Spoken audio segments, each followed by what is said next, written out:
Hello, and welcome to the Yogeez Podcast. Sorry, it's been a while. We've been enjoying our summers. I've been moving back to the UK, but we're now ready to go, and we're going to start releasing a few new episodes in a row now.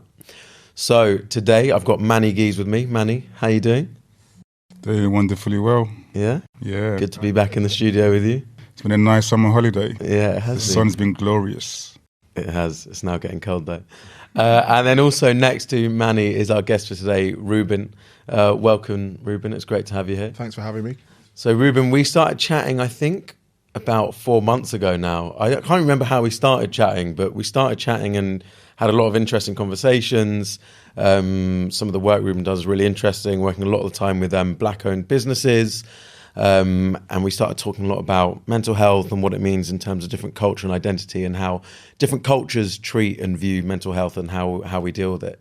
So it's great to have you on. Rather than me giving some sort of spiel about you, I think you know yourself best. So do you want to tell our listeners and viewers first a little bit about yourself? Yeah, sure. My name's Reuben. I'm Nigerian, Irish, and from the UK. So I've got passports for every occasion. I'm a combination of a techie. I've just recently started my journey in entrepreneurship, and I'm better well known as the Minister of Enjoyment because I like to go out and enjoy myself a lot. So, yeah. Minister of Enjoyment. Minister of Enjoyment.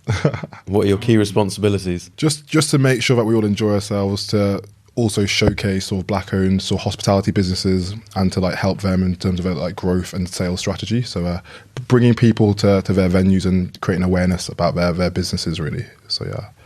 Nice. Manny, should we jump straight into the question? Can you remember what the question is? It's been a while. It's been a while, but it's the best part of the show. Cool. Are you ready, Reuben? I think so. You sure? Yeah. Okay, here it goes. What's your problem, mate? I think my problem at the minute is sort of balance and juggling things. So I just moved back to London 2 nights ago, last Sunday, and I was told on the Friday night that I've started like a new kind of training program.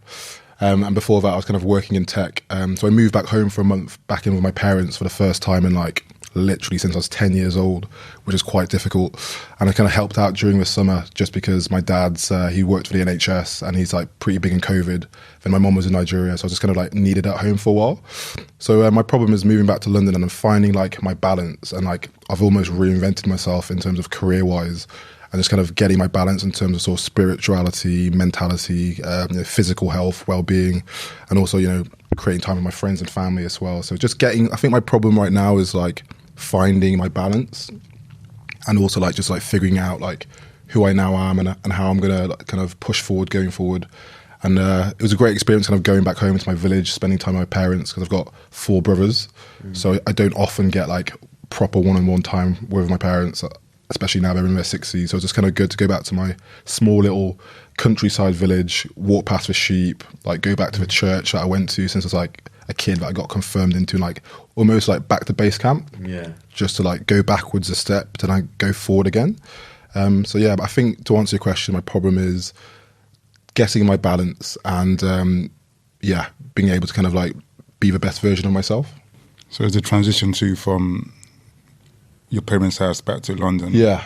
Because you got quite a lot of things going on in your life, haven't you, Reuben? Yeah, probably a bit too much at times, but make hay when the sun shines, as my dad always says. So I've worked in tech now for like 10 years in sales, which has its challenges and great opportunities as well. Like I've travelled to probably like 15 different cities, 9 countries around the world with my job, which has been really, really fun.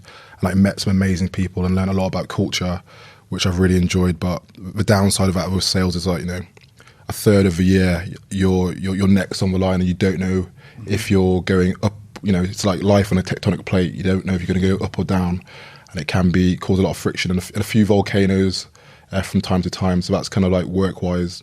And then during COVID, I kind of launched like a business in terms of helping Black-owned businesses with sort of sales and marketing to help them with their visibility. So that just literally came to me just because I had like a bit more free time, like we all did during COVID. And I just thought, how can I use my skill set to kind of like help with a whole kind of post-George Floyd problem and help support Black-owned businesses with a kind of entrepreneurship journey based on the limited skills that I had. So juggling the two can be quite tricky, which kind of causes me sometimes to feel anxious because like I don't like to not succeed I think it's just ingrained in me from the family that I'm from, like dad's doctor. When you got 5 brothers, it's a lot of competition there. Oh yeah, we compete over tiddlywinks, over Monopoly, like FIFA. Oh, FIFA's a dangerous one. Everything. Like, Do you guys wrestle? I don't. My little brother Timmy's now 23, and he's been hitting gym. Like boys, wham. Trying to get at you. So I'm a bit like, do you know what? He's trying to get at you, yeah? Sometimes he flexes me. I'm like, I'm not sure. Yeah. By the way, tectonic plate analogy was that was such a good one. Just came to me. Just came to you. Oh, good quality. I think that's really interesting. Me and Manny actually, just before we all met outside before this, we're just saying that thing about balance, especially when you move to London, because I've actually recently just moved back to London, and it is that thing about balance, and it is really far. London is amazing. It has so much, but sometimes finding that balance between family, friends, work, yourself as well, like looking after yourself, actually finding some alone time in London can be, and alone time doesn't mean necessarily time on your own. It's more re-energizing time, you know, and whether that be physical exercise, whether that be going to, I don't know, sauna, whatever you find, or whether that's meditation or yoga, whatever it is. But sometimes finding that in London can be so hard. And even when you do find it, you're in that London state of mind where you're moving around so much. Me and my mate were debating because he's a big solo traveller, and I always was like, you know, he can go wherever he wants. He's got like a great job at a bank. He's like done an MBA. He's seen the world. And I was always like, you know, when you have free time, surely you want to spend that with your family, your friends, and you know, the people in your life that you care the most with, you know, your most precious kind of quality time. And he kind of gave me the point of, well, you know, before you spend time and invest in everybody else, like, do you know yourself? And like, are you used to being on your own? Like, can you actually like be comfortable by yourself? And you should be before you cohabit or be with anybody else. So like that really stuck with me. I've learned, you know, when I'm one of 4 boys, I play rugby, like I'm always in teams, I work in like a sales team. So like this year I've learned how to like be comfortable again on my own, which takes some getting used to. Yeah, I think so many people can't be on their own. I think a lot of people find it really hard, and I did find it really hard. I then got used to it and started to enjoy it. I think recently in the last since COVID, I think pretty much I found it hard to be on my own. I've had a daughter 18 months ago. And now when I'm on my own, I think a lot of us as well, because there's so many distractions, just our phone, we're never on our own because WhatsApp, whatever it is, but trying to find that time to be with yourself and just like, you know, sit with yourself and your thoughts it is hard, but it is really important. And this city it's tough to do it in the city. Yeah, because there's always so much, you've got like almost like a tyranny of choices. There's day parties, there's new cinema that you're talking about. What was it like? What was that film? Oh no, The Woman King. The Woman King. Yeah. So like the to-do list is like by the minute, it's just like growing, and like you feel compelled always to do so much, but almost you got to be very conscious, being like actually like block it out in your diary, like actually like no, and just like make sure that's like a priority for yourself.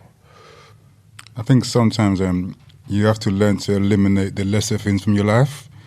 For instance, I tend not to watch television because, you know, with all that's going on in your life, because you're a businessman, so I presume every now and then you're going to conferences, you're going to meetings, you're going to this place. Yeah. It becomes so much sometimes that you should always start with trying to eliminate maybe 1 or 2 things in your life to release the workload. Yeah, definitely. Like, I think I watched television for the first time like last weekend. I watched a new show called Captured.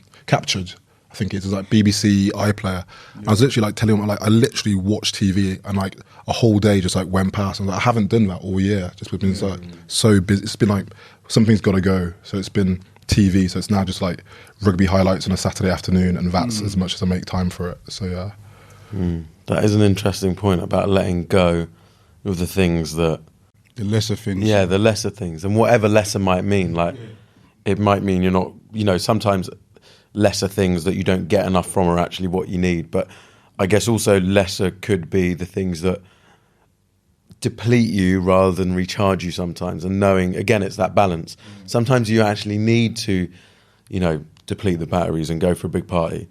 Or you need to actually just sit and just have a weekend in. Sometimes you need to just chill on a Sunday night and watch a film. You know, there's like all these things that need to work out. That balance is really important. But it's interesting what you mentioned earlier about social media. Like, I think it's a massive like misnomer that social media is like a good use of our time, because I can spend hours on like learning a TikTok dance or like on Instagram, and like hours go by. So like I think one thing that stuck with me from one of my old sales managers was, are you foolishly busy or a busy fool? And sometimes like, well, am I just being a busy fool, like wasting time on Instagram and all these things that like are actually probably not as good for you as your well-being? Say that again. Are you foolishly busy or a busy fool? And it got me thinking sometimes, like how, like, busy doing what? Like everyone's like, sorry, like you give someone a call now, like, yeah, let's schedule it in for next week. But like right now, like you probably have 5-10 minutes for a quick call, but you think you're busier than you are because you occupy yourself with like tasks and time and things to distract yourself. So it's just kind of interesting to like, how you spend your time says a lot about who you are and who you're going to be. Yeah. Busy's become almost like a social currency. Yeah. And I fall into that trap. I'm fully aware that I do when people ask how you're doing. I'm like, oh, I'm so busy. And it's just, it's not necessarily something to boast about, but I think a lot of the time, and that thing about foolishly busy versus being like, a lot of the time I think people being busy, by saying you're busy, makes us feel important. Yeah. We can't do this, we're busy because we've got this to do. Yeah. I've got this work, I've got to do this. And I think it's actually it is something that is I wouldn't say a problem in our society, but it does feel like this currency of busyness, and that which I guess is linked to this thing of being in a society, and especially in London again, coming back to London. London isn't always like this because I do love London at times, but it's moving around the whole time, this busyness, and actually not carving out that time to do less things or cutting out those things. I think it's all linked to that same thing, and we're not meant to be this busy. As humans, we're meant to slow down, and I think that's why all of us, or I'm not going to speak for everyone here, but a large majority of people, at least almost everyone I know, they love going and spending time in nature, like you're saying, back to basics, walking past the sheep. We all love that. I did that last week. We all love it. Went to Christopher in Wales, in Kid Welly. And how good did it feel? Mate, we didn't see like no one for like 2 days. Just catching up. Just hiking and just going to the lake and just, being kids again, just laughing and cracking jokes. Then all of a sudden I go back to London a Tuesday night in Paddington. I was like, gosh. Yeah.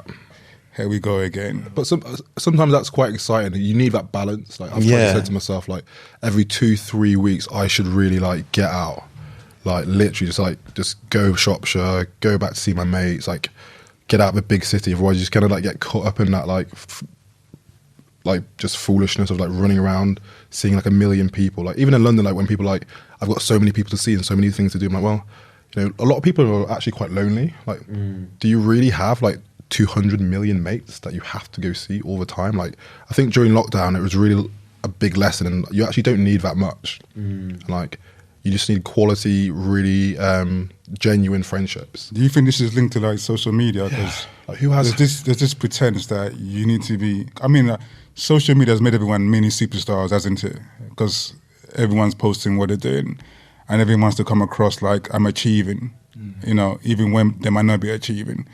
So the busy lifestyle is linked to our social life or social media perhaps, where you want to be posting pictures of you doing everything and everything. I post pictures too, but I try to, don't get into it too much because there's still a part of my life that people don't see. Yeah. Like social media is probably like 1/4 of my life. But you're Manny the Mysterious, aren't you? You post mysterious pictures. Well, that is who I am. No, that's not me pretending. I like to keep things in sometimes. So when you're talking about being busy in London, it's just like, is that everyone thinks they're businessmen these days. Everyone's got a project. Yeah. Everyone's got a company. Everyone's got this. London's becoming the place of everyone's got something. Massive. Like everyone's like a multi-hyphenated, like serial entrepreneur with a side hustle. Yeah. And like I was saying I've just started like an entrepreneurship, VC-backed program. And like, Usain Bolt just runs in a straight line real quick. Like there is nothing wrong with just like staying in your lane and running like a really like your race. But everyone has to like do a million. I'm a model. It's like, sometimes like just focusing on one thing is how you get to the finish line first. And that's not seen as something that's glamorous or aspirational anymore. Yeah. No, I think, and again, it comes to that point about always moving around. I think trying to sometimes focus on one thing is isn't a hard thing to do, but is beneficial.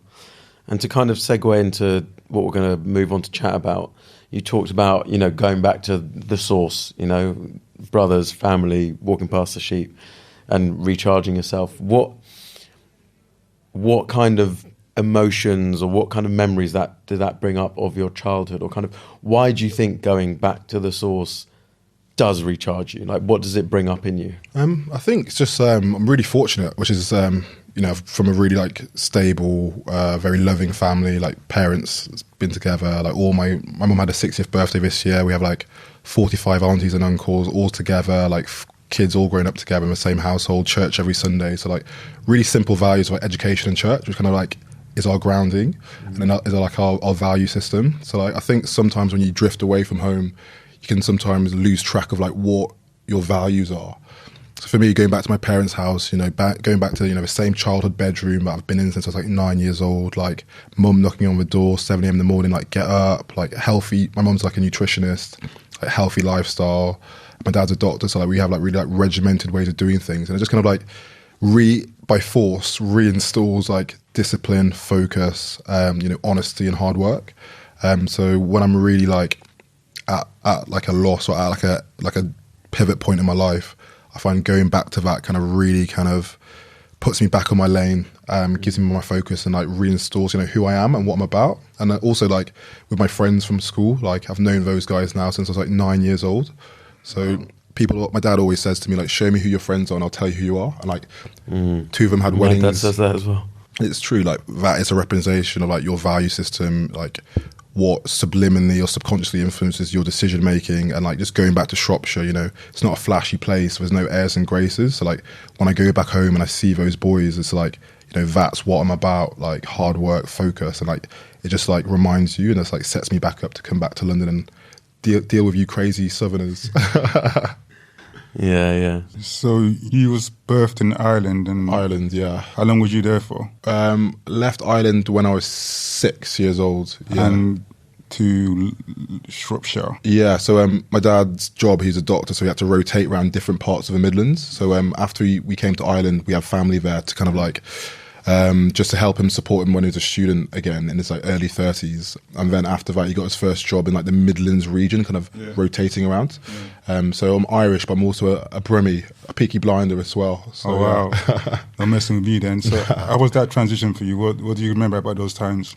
Really fond memories of the Irish. I think we were literally the only blacks in the village, and we were taken in and made to feel so welcome. So like my black experience is like almost quite idyllic, from Ireland to Shropshire to Birmingham. So like they'd help my mom like with grocery shopping when they saw she had like, you know, 3 boys by the age of 27. Yeah. If my dad was working late, they'd like bring food round. So like we were really, really warmly welcomed.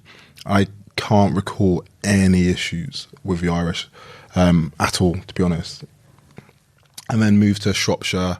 And then I think what I found difficult, I think if it wasn't for my brothers, it would have been more difficult because I had them as like my first friends, was like the constant moving. So like, obviously, like I said, friends mean a lot to me. And like every year and a half, because of my dad's job, we moved from Ireland to Stafford to Stoke-on-Trent to Wolverhampton to Shropshire. So like, I remember like always like getting really attached to people. And like, having to leave, like sports team, Boy Scouts, rugby club, and then boom, have to leave again. So you're quite used to the coming and going kind of lifestyle from a young age. Yeah, I was. But I think the upside was me and my brothers are all the same. So we're really good at meeting new people. And our like social awareness and like reading of the room was very heightened, because by the age of 10, I probably met like 1,000 kids my age. Wow. So you walk into a room, you're like, okay, he's a leader. Okay, he's the organised one. Okay, he's actually the smart one. Okay, you get to read like social dynamics quite astutely. In a way, it's like you're learning life skills, you know, at such a young age. Yeah. The ability to be, you know, going along with so many different people from different backgrounds. Exactly, yeah. Is this why you are who you are today, Reuben? I think so. I think it helps in sales. It helps when I'm constantly like meeting new people. My job like heavily revolves around my ability to like network, create like ecosystems, communities. Because I've got like no shyness about that. And like no imposter syndrome, or like it just comes very organically to me. I think it's enabled us all to like adapt and assimilate into different environments really quickly. So yeah, I definitely think that's a large contributor towards that. And do you think, because like you're saying, a lot of your best mates are from home, to forge really deep friendships and deep connections, sometimes it does take time. So do you think moving around so much, you've had this ability to always make mates with people and find it, socially quite easy? But do you think, has it been harder to forge deeper connections, or is that something that you could do quickly because you're so used to it? Yeah, I think my ability to form connections is good. I think the only thing that's better is maintaining and keeping them. So because I played sports from such a young age, I'm still very good friends with not many people in their 30s have 10 friends from when they're 9, 10. So sports was a major kind of way of sort of developing and forging sort of deeper relationships, which stayed with us for the rest of our lives. But I suppose the downside is that I can always make new mates. So I've kept all my old friends, but I've never been very good at cliquing and shutting off new people. Which some of my there's a group of friends from school. I won't mention what they nickname themselves as, but they're very good tight four, and they love it. They're very comfortable that. Whereas I'm always open to new people because new ideas and new opportunities, and it's kind of served me well for what I do. So yeah, it's because with me, most of my friends are from before I was 18, or definitely before the age of 21, but a lot of them were between 13 and 18 where I forged my kind of strongest friendships, some of them even before that. And I do think now it happens, but it's much rarer. Have I met someone in the last 12 years where I forged a proper friendship, a deep connection? Obviously Manny is one of them, someone who I probably met about 6-7 years ago. Was it that long? Yeah, I couldn't put a date on much closer for the last 6-7 years. You didn't write in your diary? No. I lived that long. But you know what they're saying? It takes a minute to fall in love, so it probably take a minute to find good friends. I think my point is it's much harder to forge a deeper connection. I find now... Yeah, now times have changed. I think it's much harder to forge a deeper connection. There's only a handful of people on one hand I could count since I've been 21, 22 that I'm now... when I talk, lots of mates, not lots of mates, but we've all got lots of mates, but I mean, kind of proper friends who are going to have deep connections and chats to. I could count all of them on one hand in the last 10 years. I think if you're lucky, then it works this way. If you have a friend, there's branches of friends that you might get to meet of that friend, then you might get to be friends with the other part of the branch of that friend. That's the only way you might form a meaningful relationship with people. But going out there, doing your everyday life and trying to look for a best friend. But I think it's also for friends are like books, and you have different friends for different purposes and different chapters of your life. Yeah, and that kind of evolves over time because you change. So what you're describing, I call your inner circle, and I think your inner circle is deep, and it's very, very complex. And people who've known you for a long period of time and connected with you on a deep kind of personal and emotional level. And I think that's healthy to keep that small. But even now, now I'm into podcasts. Now I'm into a bit more social media. So you guys I can talk to you guys about that, but I can't talk to the boys from Shropshire about it. They don't know they don't do that kind of thing. So you can have different friends, mates, as you said, for different chapters. But your core group are you should, and always I think it's healthy to keep that small.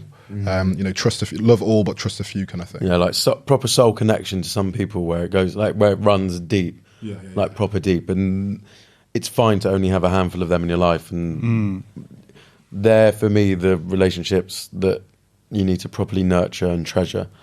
But then I think, like you said, I remember having a chat with my dad when I was about 21, 22. Around that age, you've just got so many mates. You kind of, whether that be because you went to university or just that general time in your life, so many people, and they're kind of, you've got a silly amount of mates. I remember thinking, no, I'll have all these friends probably forever. My dad was like, no, you won't. You'll find as you get older, the numbers will, get lower and lower. I was like, no.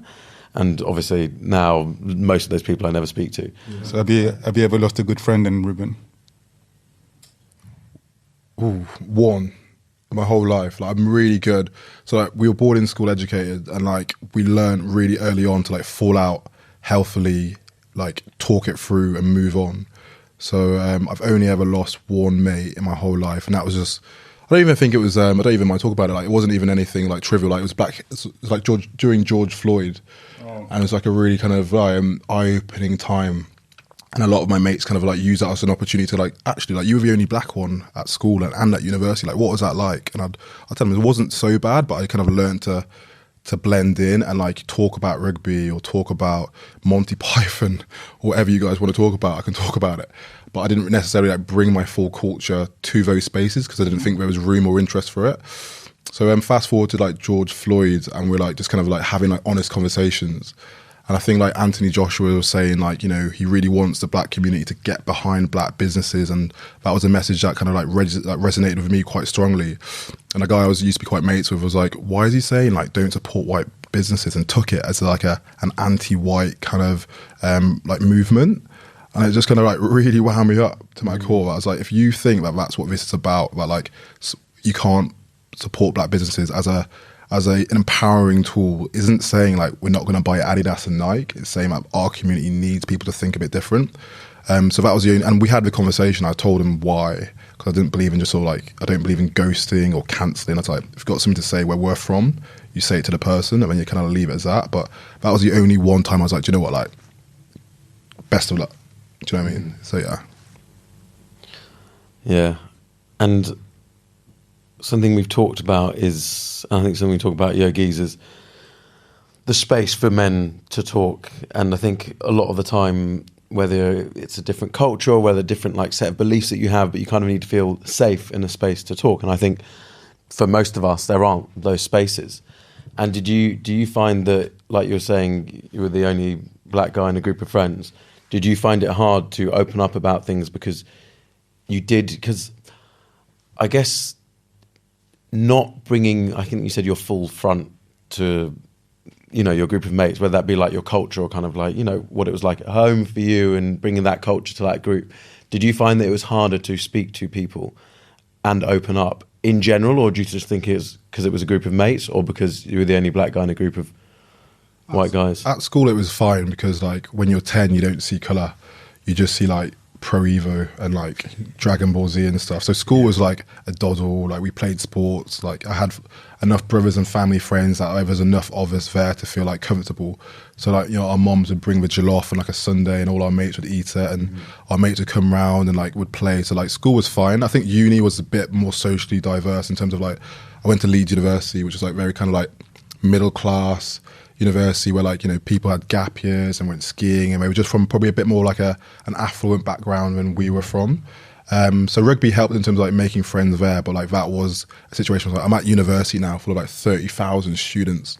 Like, how am I like still like the only, once again?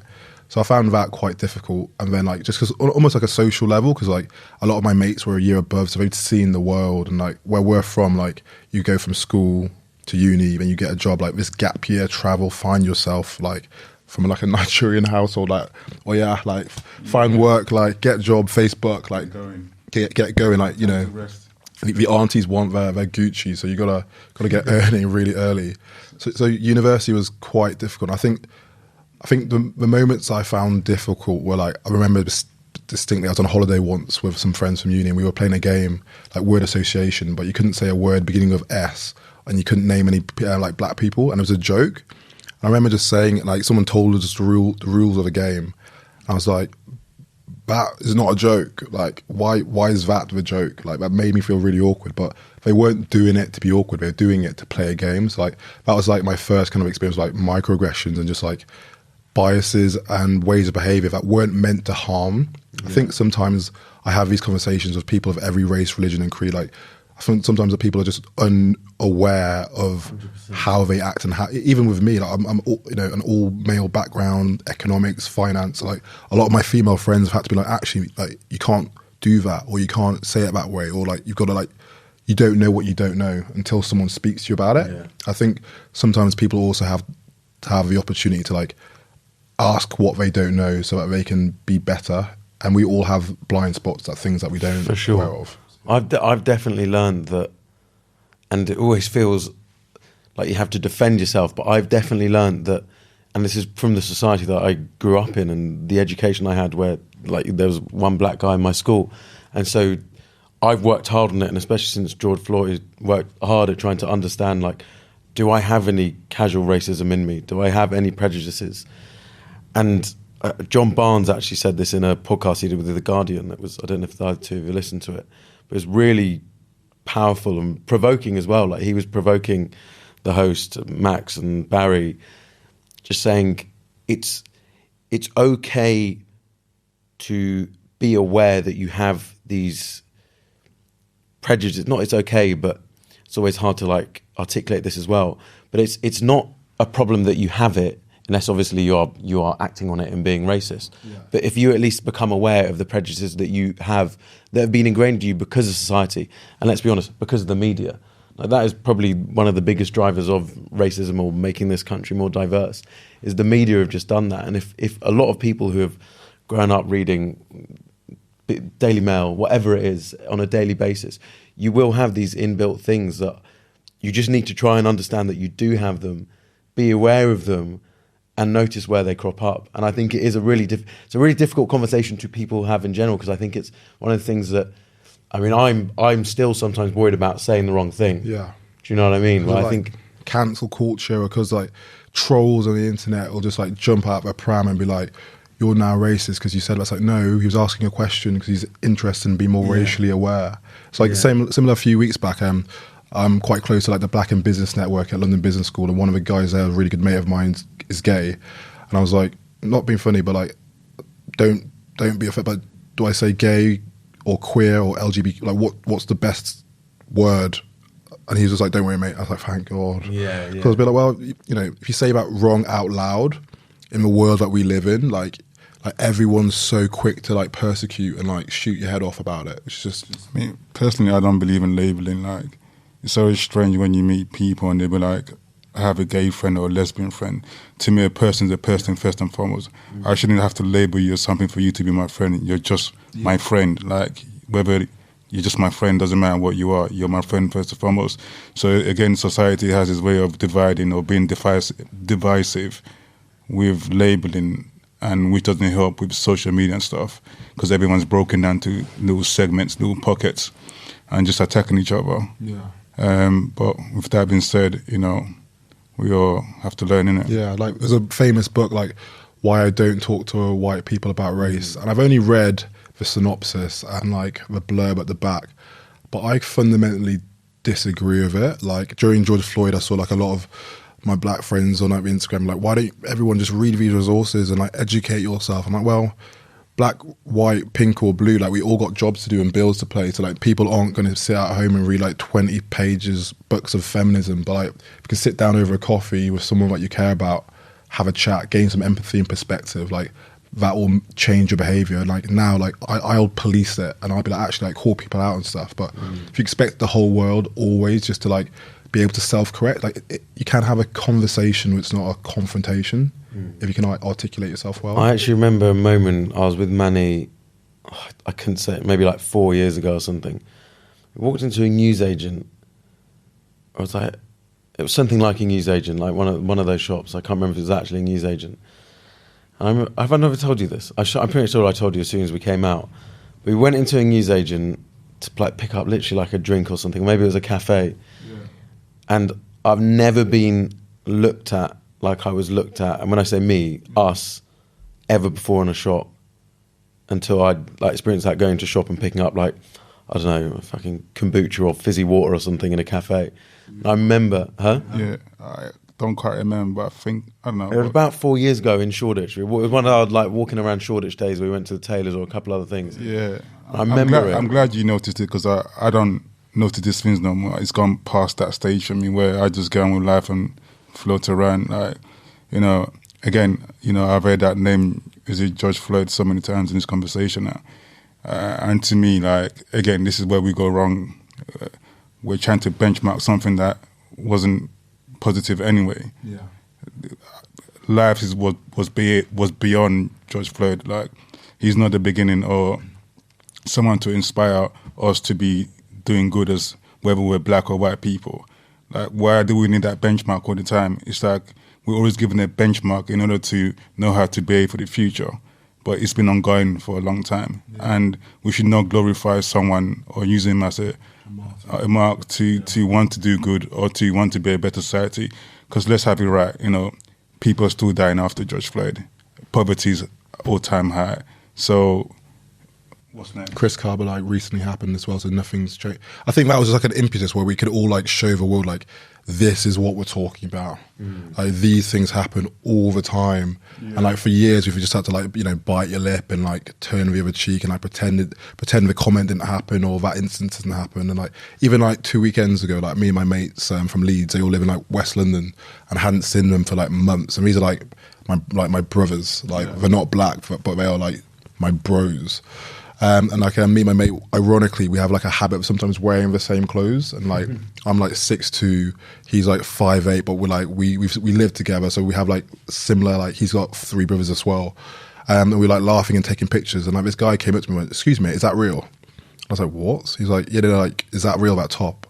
And he's like, "Wait, why would you ask him and not me if it's real? We're wearing the same top." John's mate, this is what I'm talking about. These little things, every other day, is why people are rightly angry and frustrated all the time. What top was it? It was a Ralph Lauren, just polo. Just I was I'm going out in Fulham, innit? So got get the Fulham flex. Got to get it out. And we were both just ponied up, and he was like, "Your one's fake." I was like, first and foremost, no. But it was just a small, so trivial in the scheme of life. But just imagine little trivial things happening, all the time. Even on the train coming back up, I always get a first class train, and I book it in advance because it's cheaper. And he's sitting first. The guy just comes straight to you, checking your ticket. I was like, "You didn't check anybody else's ticket, mate." Yeah. Just little things like that, just build a bit of frustration, which I kind of get. And I think white people largely are completely unaware of that. Yeah. Completely unaware. And I think this kind of takes us to the next conversation when you're talking about men expressing themselves, and especially if you're black men or coloured men do not express themselves quite well or enough. Do you think that has something to do with the media? So I think it's so multifactorial, complex as well. First and foremost, you learn how to process your emotions from your home. And my dad does not show emotion. I can tell you that. The only emotion he shows is frustration when Chelsea are losing. He just doesn't show it. So you don't learn to express it. You don't learn for those emotions to be received. I think that's one thing. Being from a multicultural background, I do admire about the white communities. Your ability to talk about your emotions and not be them is quite interesting because you have that space to do so. But where we're from, you don't get to talk about your feelings, and even is that part of the culture then, or just? I think so. It's just about men are to be strong. You bear a lot of weight on your shoulders. You're a provider. You're an authority. You're you're the patriarch in your household. Even firstborn boy, you're given a lot of kudos and respect because of that. Even if there's an older sister, the first. Really, because my youngest brother gets all the loving and all the benefits. Oh, yeah. Not in my house. Oh, what have we brought up here, man? But yeah, I think so. There's not a lot of capacity or empathy quotient for the black male emotional range. You're not really supposed to show. I just realised something you said. You was referring to your dad, in terms of wanting to express your emotion. Should it be both parents that you should be able to express your emotions to, not just your dad? There's always this, it's got to be a man thing. You can express yourself to a woman too, right? Yeah. And how was your mother like? Was she? My mom and me, do you know those mother-son relationships that are borderline a bit weird? Me and my mom was just we're cut from the same cloth. Yeah. Did you find solace in that? You feel the need that you wanted to build a relationship with your dad, so you want to talk to him more about things because it's that man thing, isn't it? I think until I think the respect in our culture is your dad's your authority. After whatever you believe in, dad's is you're messing around running amok when mum's around. Dad comes in you fix up. It's a little bit, probably still is a little bit fear. My dad's half my size, but if he gives me the look, you're on job. Yeah. Whereas and he quite rightly used to say when we were kids, I'm not your mate. I'm not your mate. I've heard that before. You're saying it the wrong way. Say it the proper way. I'm not your mate. I'm not your mate. So my dad was just not. He's they give you that look, right? It's sudden death. Literally, you're there to get your bucks, achieve, and the excuses and the room for how you are feeling Like we dealt in facts, not like what was your grades, where were you, where did you fit, like that's all that mattered. And then, you know, your mum would be like your emotional outlet, and like that was kind of a division of like roles emotionally. So yeah. I was going to say, I do think it is that. I think it's, as you say, there's a lot of different factors here. I think one, how your parents are is really important. I think two, as well, is just generally, and I think you said like you admire the white community for having these spaces, and I think there are spaces, but I think largely the, let's call it the mental and emotional health space or industry, is very largely middle class, mid-30s, mid-40s white man. So I kind of think that it is specifically for that demographic. I think it is easier because you see those spaces, you see a lot of the celebrities you see talking about their mental and emotional health are white mid-30s men. And I think generally all the charities that you see, or 90% of the charities that you see, are communicating with mid-30s white men. So I think that is a factor. I think what you're saying about that culture and how, you know, in your culture it isn't, I think you're saying, I can't remember if you just said it or you said it earlier, like, you know, it is a weakness as a 6'2" black guy with a beard to be seen crying or being seen to be vulnerable. And I think it's something that me and you have talked about, even using the word vulnerable or being vulnerable, like even that is hard for us as men. And yeah, I guess why do you think, and it must be deep rooted in culture, like why do you think it is so deep rooted that you're saying things like that, why it is hard for men, and in particular, let's say black men, to be vulnerable? I think two things is that, so like the media element as well, like you just don't see it. So like, you know, the black men you see on TV who've made it onto TV, you know, the Anthony Joshua's, Ovi Sokas, Idris Elba, like you don't see them like showing emotion either. So the archetype of like the black man is like, you know, the hyper masculine, big, you're strong, you're athletic. Don't, you know, they didn't get there by softness, making it in those fields. So like that then trickles down, and like we aspire from a media perspective, like they're like top of the like, you know, the footballers, like they're the top of the totem pole kind of thing. So like that then trickles into your subconscious mentality. And also culturally, like I think, you know, we've made it this far. In the history of the world, there's never been a better time to be a black person. You know, more awareness, more opportunities, more visibility than ever before in the history of the world. So like I bet my parents and like people who grew up in like, you know 1980s Mullingar, County Westmeath, that was an issue being black then. You know, 70s, 80s New York Bronx, that was hard. So maybe because like the older generations, they've had it tough. Exactly. They're a bit like, what rights do I have to like be emotional? I've had a good upbringing. I almost feel guilty even complaining about like feeling any kind of way. Like my dad did not have that luxury, age 30 with 3 kids, to like feel like any kind of way.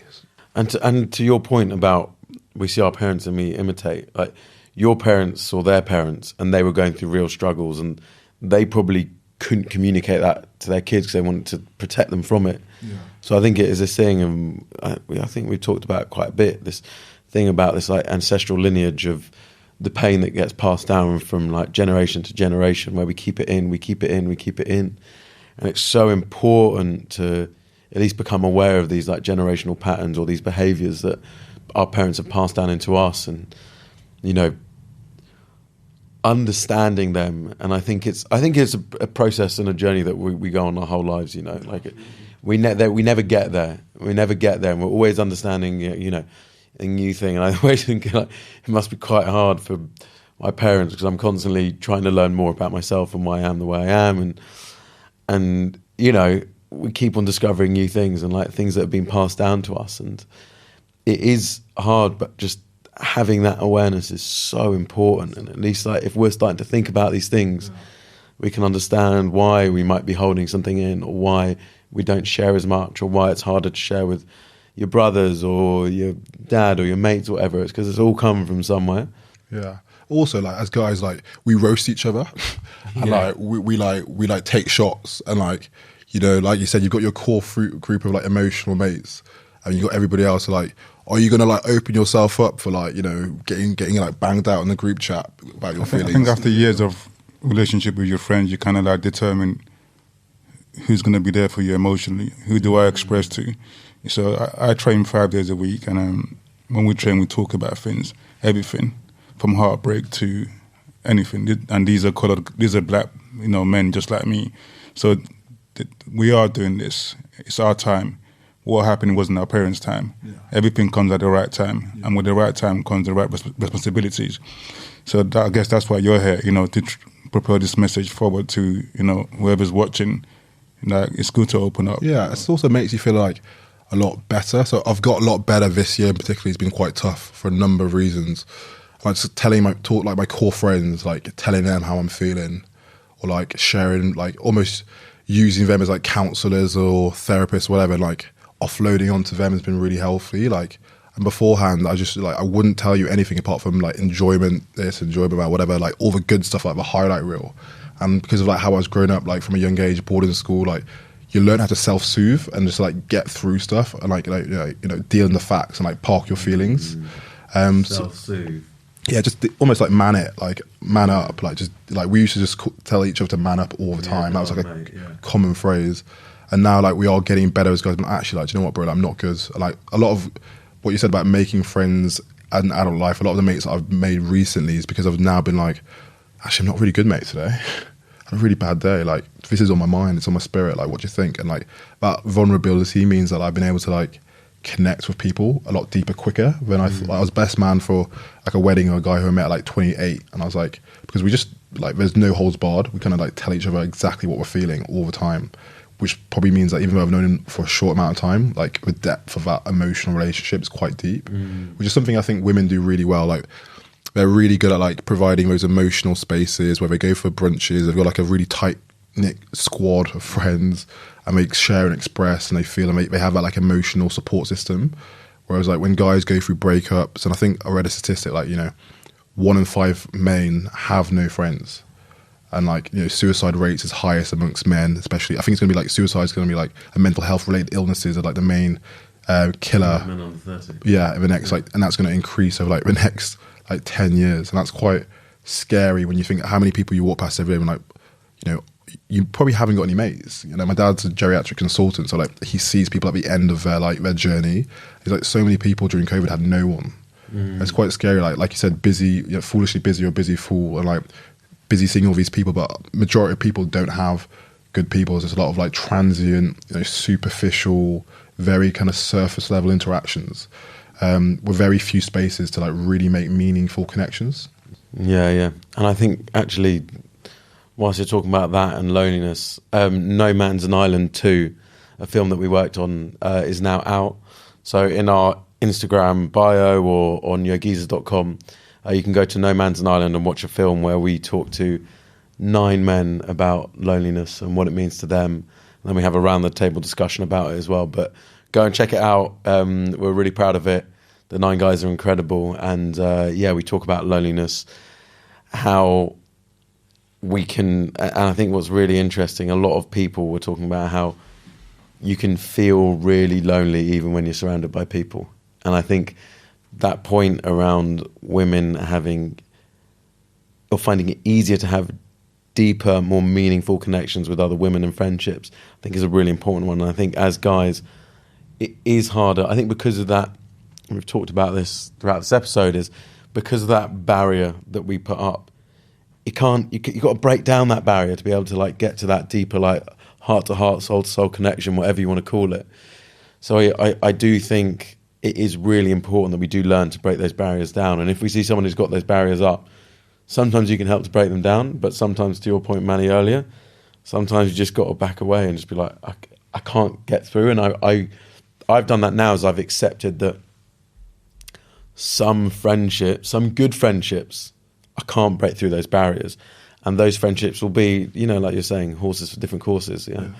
That'll be someone I can have a laugh and a joke with. Yeah, you know, I'll chat about Arsenal being top of the league with them. Dropped it in for you, Manny. Thank you very much. Yeah, but the thing is, I think men are good at making friends, making new groups of friends. Probably better. Like they're superficial. I didn't want to say nothing, but we have long-lasting relationships with our friends more than some women do with their friends. Yeah. So it's strange as to why we don't open up as much. It's not a comparison or competition about what gender opens up. Yeah. But because I tend to make friends like you quite easily, and I tend to get conversations going, and it depends on you if you want to be that person to open up and to speak about what's bothering you. Like sometimes I guess we need a little kick, but I think men in general, like we have more relationships with each other than women do. We have more lasting relationships. We do, yeah. We can deal with, I think I think of my life as like being a bit of a consultant about things and like who are the best at what, and like incorporating that in like every aspect of my life in terms of like friendships. Like on the emotional side, women are better, but in terms of like longevity and like the ability to like strike up friendships quickly, like men are very good at that. But even using the example that we've like lent into today, like we can all talk football.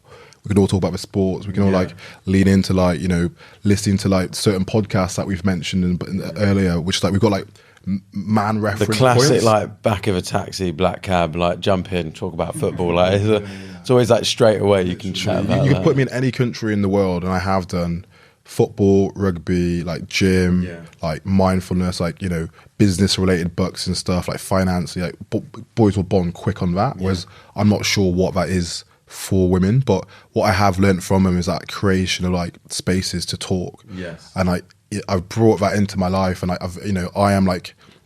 probably like the girl in my friendship groups. I'm the one organising brunch. I'm the one like we're going on holiday. I'm like I'm organising the fancy dresses. I'm like that guy bringing everyone together. And like even this year I did a brunch for like a group of black men, like 10 guys who'd never met each other before, and just invite them together to like just connect and like chat, and then like ask them really like deep questions about like how can we be better allies. One of the questions we asked was like, if you date outside your race, are you less close to your culture? But we started off with like, who's the best sports team of all time? Like just get them going. Yeah.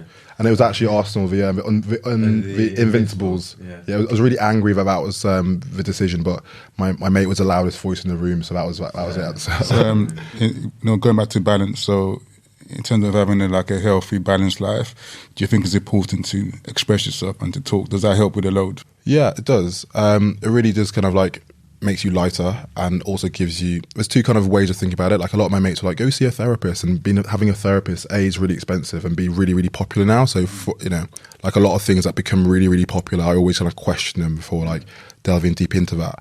But what I have done is like learn to like offload onto friends and stuff, but also like to have good friends around is very pivotal. Really, more than professionals. I think so. I think some people like someone outside the circle to have an opinion of inside your life. Yeah. But I'm like, no, but like X, Y, that girl, my boss. You've heard this story, so like you're part of a cast, so you can give me how I should narrate the next chapter. But some people like that person who gives you that counsel should be like outside. But for me, like, I kind of have like a tick list of things to keep me in my well-being, like my fitness and exercise, financial well-being, like spiritual well-being. Am I going to church? Like relational well-being. Am I much, Reuben. We'll talk about it another time, mate. You got so much going on. Yeah, your well-being is amazing. But all of those things play into it. Then it's like a therapist. So I've only gone there recently to see if it's going to be beneficial, and I can see why it could be for certain people, but. It's kind of like awareness and action. So like we all know that we need to go to the gym more and be fitter, and like what our BMI is and what our our blood sugar is, etc., etc. But like actually going to the gym, banging out 4 sessions a week, running through your program, eating right, sleeping right, that takes like action. So I think like the world's now more aware of mental health. I'm just not sure if like people's actions are making them mentally healthy. Yeah, and I think to that it's like different horses for different courses. Sometimes you need mates, sometimes a therapist, sometimes you need to just go and spend an hour on your own. And sometimes you just need to be yourself. Sometimes you just need to be yourself. Yeah. And I think this is a good place to finish, is what you were just saying before about that thing about, you're saying bringing just people together, just people who never met each other, and just having a chat with them. And I think whatever it is, try and break down those barriers, or try something that will help yourself open up. That might be a conversation with 3 mates you do on a Sunday afternoon. It might be a brunch. It might be bringing 10 people randomly together and just posing a question at the beginning and having a few questions to go through. But I think it's really important as men that we try and do this with each other. Try and do it with your best mates. If you don't do this with your best mates, I think give it a go. It's really important. So thank you for being here. How was that? It's great. It's good fun. Really. Probably could have gone a lot longer. Your first time, right? Yeah, really first time on a Really? podcast. Yeah. No, you're kidding me. Cheers, guys. Appreciate it. It's been great having you here. You know, your topics are excellent. I wish I had more time to go through some of them. They're very interesting. And I look forward to seeing you again in the right place, the right time again. Appreciate it. Cheers, guys. Thank you. Thanks, everyone, for listening, for watching. Remember, check out our No Man's an Island 2 film on our website. Also, subscribe to the podcast wherever you're listening to it. And if you're watching on YouTube, subscribe there. For now, take it geezy.